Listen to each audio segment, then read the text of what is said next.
મિત્રો, શું તમે ક્યારે અસલી ગુજરાતી ગામડાની સવાર જોઈ છે? જય રામાપીર. અમારા દિવસની શરૂ થાય છે. ભક્તિ વગર તો અમારો દિવસ અધૂરો છે. અને આ જુઓ ચૂલા પરની કડક ચા.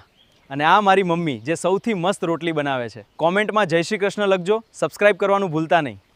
ચોટીલા ડુંગર પર મોટી ખુશખબરી. હવે માના દર્શન કરવા થયા વધુ સરળ. ભક્તો માટે છાંયડાની ખાસ વ્યવસ્થા છે. કોમેન્ટમાં જય ચામુંડામાં જરૂર લખજો.